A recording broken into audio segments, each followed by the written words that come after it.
I'm a transhumanist. I have an eye camera. I feel a bit cooler. I feel nicer. I feel better. I feel more technological. I have a glowing red eye now.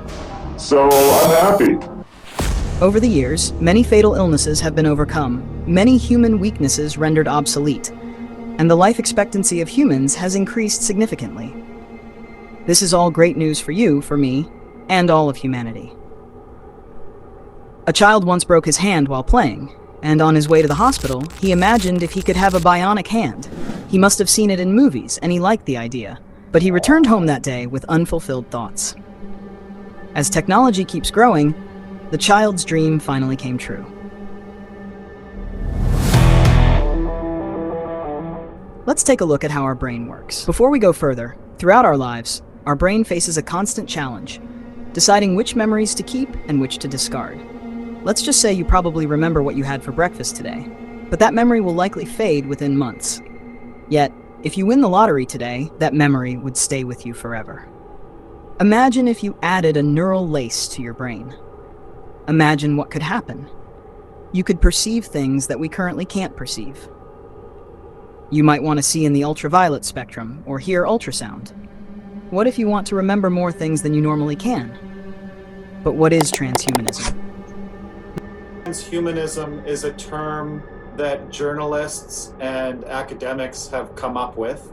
I guess I'm a transhumanist, but what it means is people that add technology to their bodies. The possibilities that this technique offers to patients have allowed a quadriplegic patient to do things they normally can't. In 2017, Rodrigo Hubner Mendez became the first person to reach such a milestone.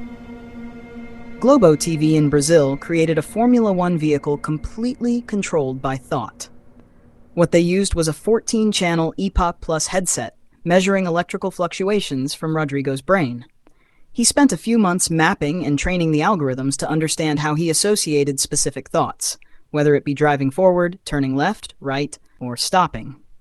And then he was able to use those commands to drive the car completely using his mind, without any physical action.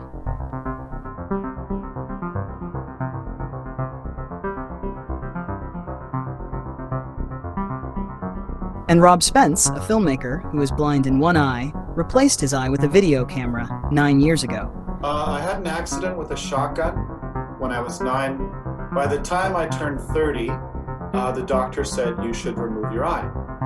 But by that time, I had become a filmmaker. I just thought, why don't I call some engineers and see if I could put a camera in there. Consider someone who has had a stroke and can't move their left hand, but can move the right hand. The camera in the MindMotion Pro tracks the right hand and projects it onto an avatar for the left side. The brain suddenly recognizes activity there and starts reactivating the pathways that used to control that hand, gradually accelerating the process. That's not all. They say aging, pain, and death will stop in the future.